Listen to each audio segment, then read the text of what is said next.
All right, folks. I'm Bryce Holdaway. I am the co-host of the Property Couch, and today I have with me Nerida who's the chief economist at realestate.com.au, who we have on each and every month. But today is a little bit unique, Nerida, in our catch-ups. But first of all, welcome back to the Property Couch.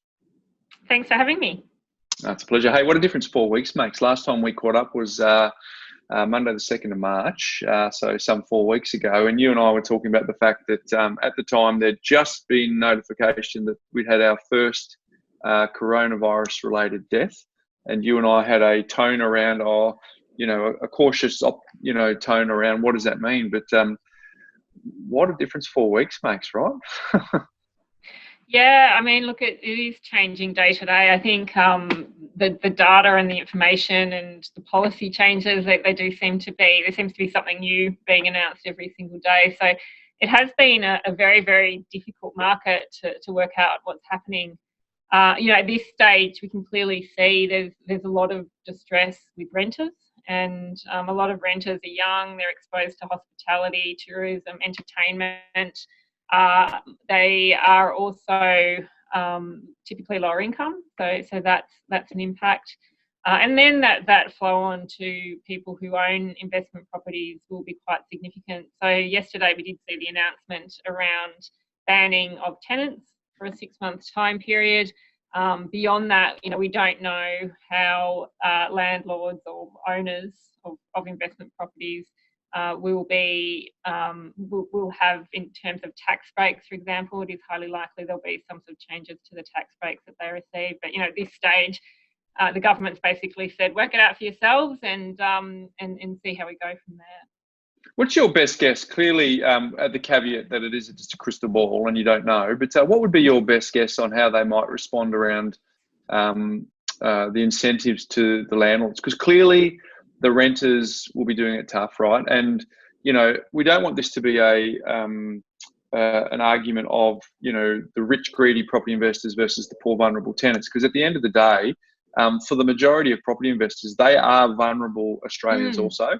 There's only a very small percentage of the big fat cats who have investment properties, whereas the majority are, self-funding, aspiring retirees who are also under challenges. So, what is your best guess of what that might be for property investors? And of course, the caveat that you don't know, you are crystal balling here. Yeah, look, I mean, we don't know, but I guess you're right that on one hand, there is sometimes a perception that investors are very wealthy, but the reality is that many investors only own one property. They may be paying themselves to top up the mortgage, and if they themselves are in a difficult employment situation, that can have quite significant flow-on impacts. At this stage, I guess what's available to landlords is potentially a mortgage freeze, so a mortgage payment freeze. So at least that will hopefully tide some people over. In terms of what the government will announce, I mean, the two things that I've heard are some changes to negative gearing. So there may be some sort of tax incentive that's made to negative gearing, and then also land tax changes. So land tax isn't such an issue for many investors of single residential properties, but is a big deal for commercial property. So they're the two things that I'm hearing at the moment. But I thought by now, given what's happening in the rental market, I thought by now there would have been a little bit more clarity than what was announced yesterday. But at this stage, it's work it out for yourselves. You can't evict your tenants, and and you need to go from there. The immediate win you'd think is they just allowed depreciation on all sorts of depreciation to be deductible again, rather than the change they made a couple of years ago. But I think essentially, I guess everyone, the theme of it is we're all in this together, right? So, the landlord has to work with the tenant to say, well, at the other end of this, the property market and for those landlords, they actually need tenants in place. That's part of the biggest part of their asset, right? If they can get that regular income. So I think the number one suggestion is to communicate. Talk to your tenants. Don't treat them like they are less than just because they are having some challenges. Go into a repayment plan. Like you say, I guess you may have some further comments, but the Banking Association is saying, hey, look, we'll allow our businesses to have some relief on their payments of the loans, as long as they pass that on to the commercial tenants and those sorts of arrangements. So I think it's important that we go, well, okay, if I as a landlord can have a repayment holiday, therefore I have some relief to give the tenant some form of package that we can enter into so that they can navigate through. The interesting thing is if you can't have evictions, it really does throw the landlord's protection insurance into a different space, because they rely on you being able to go through the process of giving notice, giving the 14 days or whatever state they're in. And then at the end of that process, that's when the insurance kicks in. Well, now the government's effectively saying you can't do that. So these insurers will be, in my views, not necessarily covering it. Yeah, and I think this is right. I mean, on one hand, you do need to talk to your bank and try and work out what's going on, but also you do need to look at your insurance. And if it doesn't cover it, then it does put people in a very difficult situation. Yeah, I think so. So essentially, if the government can give some incentives to landlords, we can all work collaboratively together to realise that we want a tenant on the other side, and then give concessions on both ways. I think we can all navigate through it as long as we don't have a scenario where the poor old landlord is asked to provide public housing, because essentially we talked about it. A lot of them just do not have the margin for that. Hey, what are some of the trends that you're seeing on your site? Well, I mean, I mentioned before that the rental market seems to be the most challenged. We have seen a big decline in the number of people searching for rental properties. We've also seen an increase in rental listings, and partly we think it's because people, if they can't pay rent, are moving back home with family.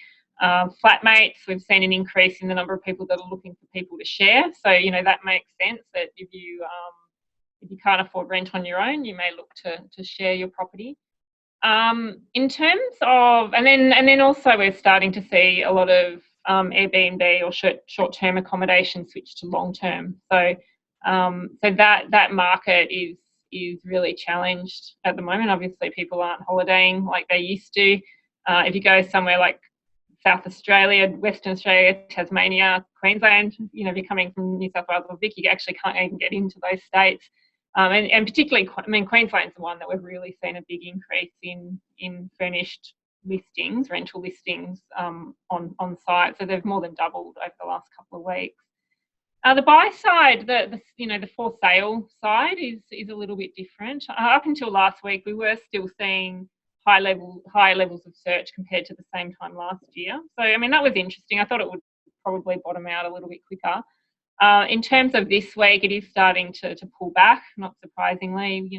There is less search activity taking place. We'll get a clearer idea as to what's happened with listings in the next couple of days. I mean, I think actually in March they will be up, because we were starting to see a real recovery in the property market in the first 2 weeks of March. So it's highly likely they'll still be up. I guess one real positive is one of the big drivers, or one of the potentially big drivers of rental of properties for sale, will be distress in the market, and we're not seeing that as yet. So that's great news, and I think a lot of it has to do with the fact that fundamentally this isn't a financial crisis. We do have banks that are cashed up, are able to offer mortgage payment freezes. They can handle a certain level of non-performing loans. So the fact that this is a health crisis turned productivity crisis is a terrible situation for people and their job security, but the financial system is in good shape, and the government has a lot of money to be able to spend in trying to get us through this as unscathed as possible. I think you make a good point. The analogy that we've been trying to portray, and I wonder if you have some feedback on it, is if you can imagine a car that's had the engine fully tweaked, the oil and grease up, it's ready for high performance, and that's essentially the symbolism from the RBA. They've got the interest rates down as low as possible, so money is actually cheap to get. And then if you go to the back of the car, you've got the government that's now doing their job. They're filling the car full of fuel with all of their stimulus, right? But unfortunately, we've got no driver in the car because they're not allowed to get in. And as soon as they can get in, that means obviously, well, it's full of fuel and the engine's fully primed. It's forward momentum. So I guess on that as a backdrop, you kind of get this confidence that this is quite serious. But but ultimately it's not a demand driven, it's more of a supply driven challenge. That means that as soon as we get that momentum back, we'll start to see it. What are your views on that analogy? Yeah, no, absolutely. I mean, the problem at the moment is that none of us can work properly. So, as soon as we all can start working properly again, it's going to change things. I think it'll be interesting how the recovery evolves. At the moment, big cuts in unemployment, big cuts in employment in hospitality, tourism, entertainment. But if you're in government or you're in the health service, you are starting, your job guaranteed, and you would be seeing very, very strong demand for your skills. So, in any crisis, we always see some parts of the economy struggle completely, and then other parts do very, very, very well. So that's probably how things will play out. I think then longer term, around tourism will be one area of the economy that will take a long time to recover, and primarily because if you have a look what's happening in the US at the moment, most of Europe, that even if we do get through this quite unscathed or relatively unscathed in terms of a health crisis, if we can flatten the curve and we can prevent as many deaths as possible, when we're going to be in a situation where we're quite vulnerable to infection, and so being able to accept people from overseas will be very, very limited for a prolonged period, and probably pretty much until we find some sort of not cure, but some sort of vaccination. So, I think on one hand, once we've got that level of infections down, once we start to see deaths, no more deaths, I think, the economy will be gradually opened up. But opened up to the world, I think will take a little bit longer. Nerida, I'd be interested in your view on what you think will happen to the property market. And I know that's a really broad statement, because we try and educate people to not see Australia as one big property market. But there's a lot to be excited about or optimistic about Australia in terms of the fundamentals of property still remain, where we've got a scenario where so many people are moving to this country, and largely as a whole, we're undersupplied for the amount of people coming here. And I know that there's pockets where that's not the case, but moving forward, you don't have easy access to credit. You've got although you've got cheap access to credit, it's not necessarily easy access to credit. You've got increased demand, limited supply. So what is your view going forward? I guess at a macro level, and then if you want to comment at sort of more micro market level, going forward as you sort of navigate through the filter of what we're facing right now. Yeah, I guess, I'm a very optimistic person, and I think, this will be over in the next, 3 to 4 months. Maybe it'll be a little bit longer, but given all the stimulus in the economy, it will be full steam ahead once things get going again. And, it even has the potential, given how much money is being poured into the system, that we start to see an overheating of the economy. But, at this stage, it's, not really worrying most people. We just want to kind of get through this next few months, 3 to 6 months.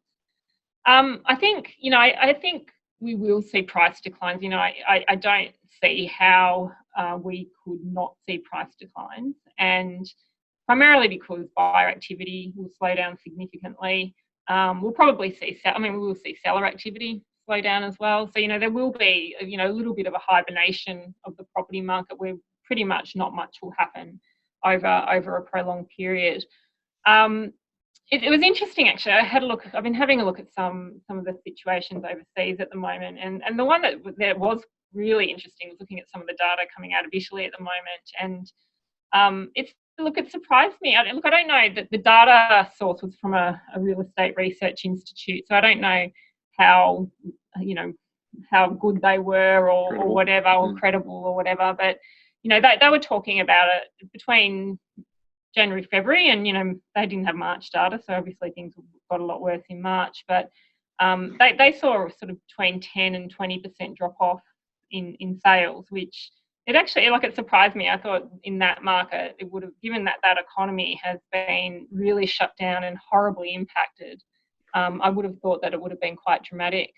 Also, what was interesting, they were talking about people looking at new apartments, display suites, and they said that had dropped by 50%, which again surprised me, because I thought Italy was in total lockdown, but they were quoting these numbers. So Italy is quite interesting, and I'm going to look at it quite closely now over the next couple of weeks just to see what's happening there. But I think for Australia, I think there'll be a few things. I think anywhere that has a high proportion of government, any location with a big government employment profile will be Canberra. far less. Yeah, Canberra. I think Canberra will be. It'll be impacted, but I don't think it'll be impacted the same way as say Hobart, where we saw a very strong economic growth in Hobart over the past 4 years off the back of tourism and education. And if you have a look at tourism and education, they're not doing anything at the moment. And particularly Hobart, which has now been in lockdown, so you can't even get there even if you want to go there for tourism or education. So, I think in Hobart, I've been watching it so closely over the past 5 years because it has just been phenomenal in terms of what's happened there. But, this potentially could take it back quite significantly until that market starts to open up again and we start to get people back into enjoying all the tourist attractions and entertainment and hospitality that Hobart has to offer. And then you've got somewhere like WA, and WA hasn't done well for a long time, but they'd like some good news. They would like some good news. But if you have a look at GFC, they did well over the global financial crisis. We saw very strong price growth while prices were tumbling in Sydney and Melbourne. So, Perth, I think potentially could do quite well because it's a mining-led town. The economy is very driven by exports of iron ore and gold. Gold is seeing record prices at the moment because it is seen as the ultimate safe haven. So, lots of gold being exported. China, recovering needs iron ore and coal for steel. So, that's a potential growth area. So, at the moment, it's anyone's guess. I could just give you some 20 random numbers and you could just put them wherever you want in terms of what will happen with pricing. But, at this stage, that's kind of my thinking. Government focused, healthcare focused. Your economy is driven by that. You're pretty safe at the moment. And at the other end of the scale, tourism and education, they're going to be the vulnerable economies. What do you make of the headlines where some economists are saying that the market's going to drop 20%, right? So, and again, which market are they talking about? But and you mentioned then that you're cautiously optimistic. Do you see any evidence to suggest that? Oh, look, it's impossible. It is literally impossible to come out with a call. And I think people love a number. They love a round number. And as you said, is that 20%? Is that premium Sydney? Is it Sydney? Is it Australia? Is it capital city? We know every time there's a property downturn that one market does okay and another market can completely collapse. And, again, go back to the early 90s in Melbourne. Melbourne collapsed. Gold Coast did well. Mining boom, GFC versus Sydney premium. There's such a marked difference. And so when people come out with 20%, I'm like, well, firstly, explain yourself. What are you talking about here? And secondly, we don't know because the problem is the financial system's fine. So fundamentally, that will underpin distress. So, we're not as likely to see distressed sales in the same way that if the financial system was also collapsing, as our unemployment was rising. This time around, it's because we're all stuck inside and can't move around properly, and it's likely to be relatively short term. And when things get back to normal, they won't be normal ever again, but they'll be more normal certainly than they are now. So it's just a complete unknown as to what the potential impact will be. If you dig a little deeper, that particular economist is really quite credible, and the bulk of the chat was about 5%, and then it was just a worst case scenario number of 20%. But of course, that became the headline. And I think that when you have a scenario like what we're in, if people are leaving, it just kind of makes sense that if there's a few distressed sales and less people, it's almost like a cocoon, really, isn't it? We're all waiting for us to come back out of it and fly again. But it kind of just makes sense. It's like if you're in Toorak and all of a sudden there's a heap of 2-bedroom apartments that have just been released in a particular quarter, and that's caused the median price to drop. It doesn't necessarily mean that everything in Toorak has dropped. So again, it's just about being balanced about what's happening and just having a look at the fundamentals that underpin it. You mentioned before a little bit about the stimulus package. What what is your take on what has been on offer? Do you think that it's appropriate, or is there room for if in hindsight we could have done things better? And equally, what does that actually mean for the everyday person on the street to go, okay, well, there's just big buckets of cash that are being splashed, designed to get the economy moving, which is great. But what about when everything's back to normal and we have all this debt? What does that mean for us all? Yeah, I know it's an unusual one. I mean, I suppose on one hand we do have, I mean, there's cash payments to people who are on job seeker, for example. So that's fundamentally not debt. That's just cash that is trying to be pumped into the economy as quickly as possible. I mean, if you look at what would happen if you gave someone cash now who was full-time employed and not in any distress, of course you'd pay down your debt because you're kind of worried about the future. But when you're on job seeker, you don't generally have debt, and you probably spend any extra cash that you're given, and so that helps to really drive the economy. I suppose what you're referring to is more the mortgage freezes. That on one hand you get to freeze your mortgage, but on the other hand it'll extend your loan out. And I don't know what a better solution would be. I mean, I'm sure someone has thought of something that might work a little bit better, but at this stage, I think ideally this won't go on for longer than between 3 and 6 months, and it will lead to a financial hit for a lot of people for a lot of reasons. Whether they lost their jobs or whether they've had to take a mortgage freeze for whatever reason. There's going to be, there has to be. I mean, it has to be, but there will be economic pain, and there's no way that we're going to get away from having economic pain from this shutdown. And I guess ultimately what the government is doing is just trying to minimise that economic pain. So, the first round of stimulus was very designed to help people who were in very vulnerable situations without a job, potentially with no income.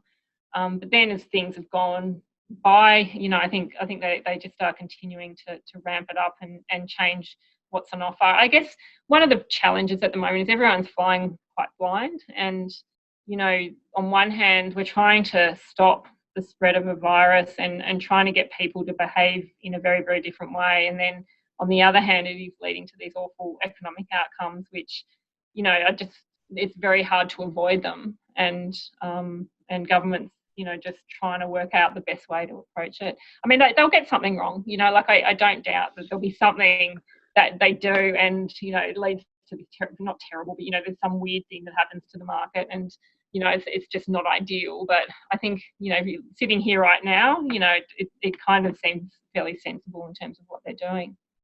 I agree in terms of, the fact that if we go on repayment holidays, it means we're going to, interest will be capitalised, and we'll end up paying more over the life of the loan. That kind of makes sense to be the price of, you talked about, we've all got to experience some pain. That'll be our price of admission for getting through. But just take me back to 101. But if the government's spending, when we were at the GFC, they had 21 billion in surplus. We don't have that now. So if they're spending all this cash and they're going into quantitative easing at some stage, that means on the other end that the government has a lot of debt to repay at some point. So, but as a percentage of our GDP, it wasn't a big number. So does that just mean that we're just a big enough and a robust enough economy that on the other side we'll just pay that down? It's not as if it's any different to our peers around the world. Yeah, look, I think so. I mean, I guess, if you have a look around the world, everyone's got different problems with their economies and with their social infrastructure. And, we've gone into this with a pretty solid banking system, which tick, that's amazing that we've got that, because that's going to help us through.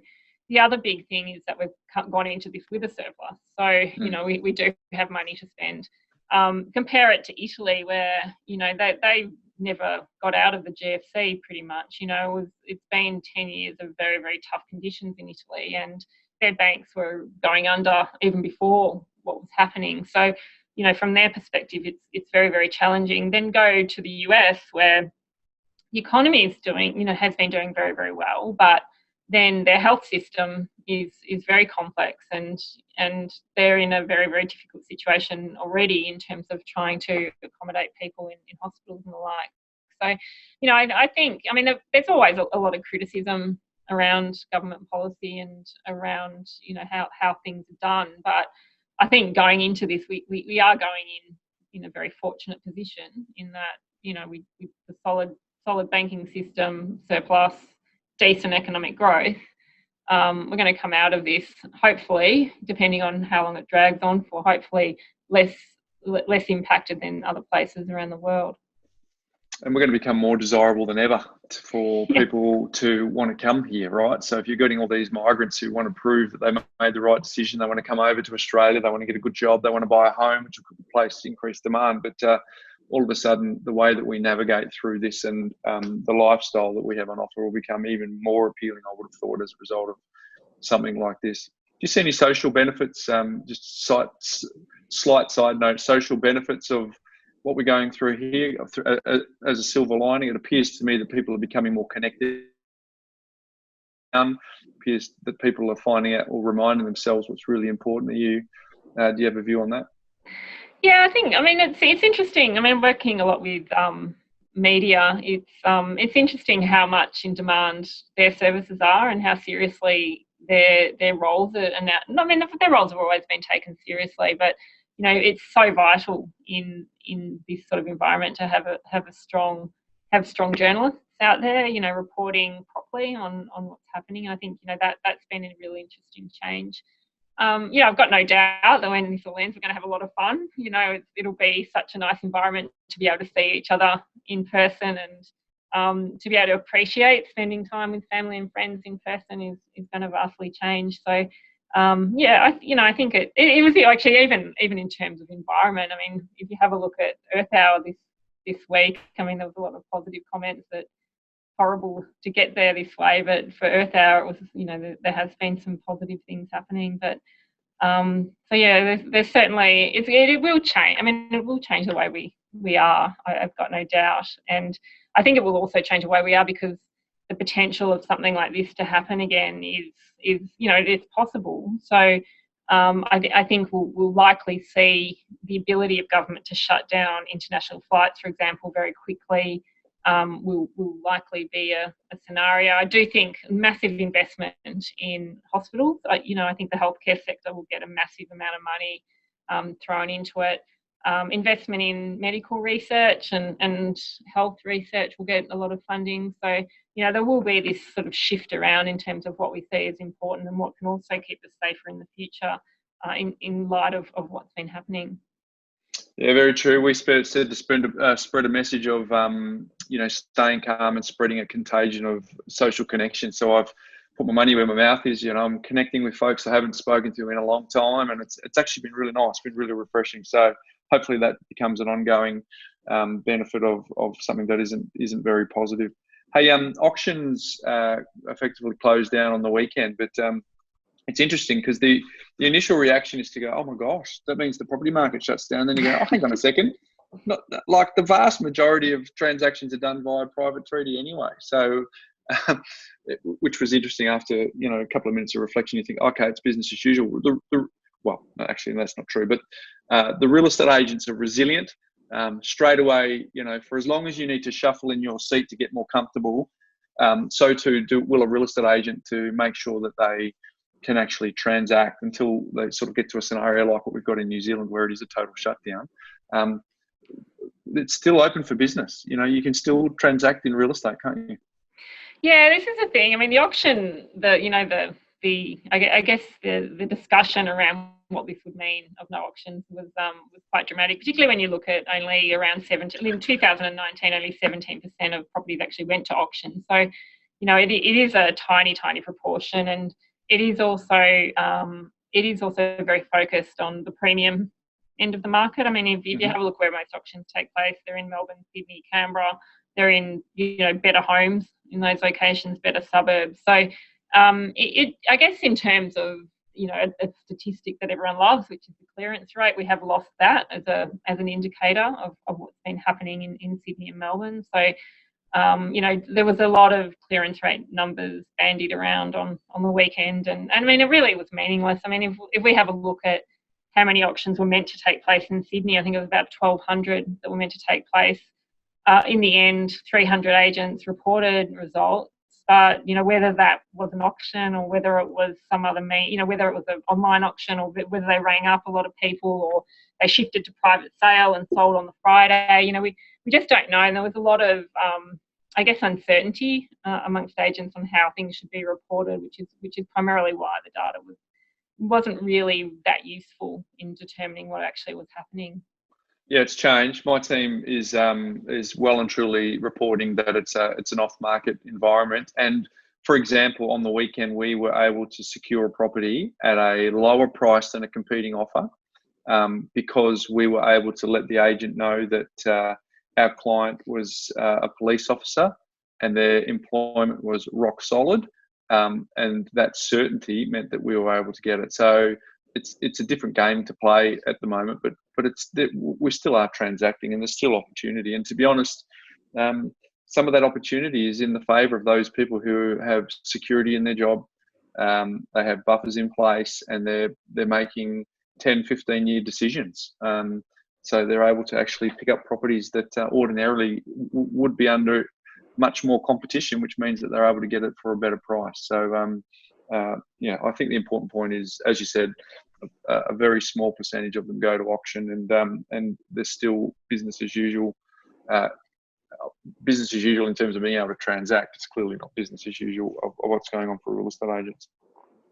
I'm just conscious of your time here because I know you're very much in demand. So thanks for sneaking us in today. The last thing I want to talk to you about is the talk around wage subsidies and what they've done in the UK as a base, and the talk around what might be happening in Australia. Have you got any insights, any intel on what that might look like, and maybe when you think that might come into place, and I guess whether or not you think it's a good idea? I suppose it's a very expensive way to get through this, and so on one hand, again, you come back to the amount of money that government has, and how much money we should be spending.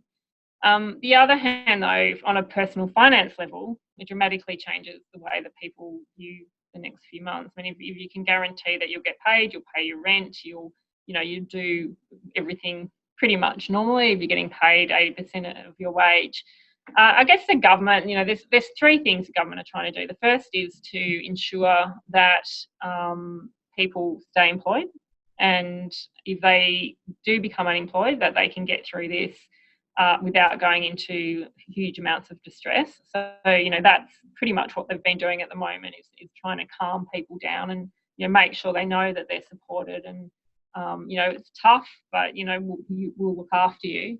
Secondly, they're trying to prevent businesses from going bankrupt because, fundamentally you don't want to come out the other side of this with huge amounts of business loss and, businesses unable to get back up and running. That's a huge difficulty for a lot of businesses.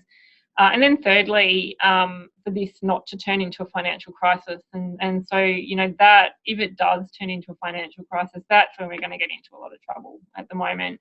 The fact, again, going back to, banks being solid, having enough money in a budget surplus to be able to spend on these things is putting us in a pretty good position, but we don't want to get into a situation where that starts to change. So if we can keep people employed, keep them, living lives that are relatively normal in such complicated positions, and keeping businesses going at least until we get to the other side is really the focus. And it helps stop that negative social contagion. When you see unemployment figures ballooning, that starts to fuel the anxiety. But the unemployment figures are really made up of three subcategories, aren't they? You've got the genuine unemployed, you've got the group that have been stood down with reasonable expectation of being re-employed, and then you've got the opportunists who think, well, normally I wouldn't put my hand up as being unemployed, but there's a bit of cash on offer here. I might actually put my hand up and say I'm unemployed. So if you provide that incentive, we employ staff in our business, so it certainly would help underpin everyone's income going forward. And as you say, we've all got this expectation. It's just this little cocoon event that we just need to get through. And once we've navigated that, then it's able to be right on the other side. So I'm certainly interested to see what that looks like. And clearly they did 80% in the UK. It'd be interesting to see how much they do here. Hey, I super appreciate your time. As I said before, you're in hot demand. There's lots of people who are trying to get your insights and your views. We always appreciate you coming on to the Property Couch. Today is no different. You've passed your wisdom and your sense of calm along, and hopefully our audience has got real benefit out of that. So certainly appreciate your time today, Nerida. Pleasure, and I hope next month it's all a lot clearer and calmer about what's happening. Yeah, it'll be interesting for us to catch up next month and see how we're navigating. But folks, there you have it. Nerida Conisbee, who is the Chief Economist of realestate.com, or in fact the whole REA group.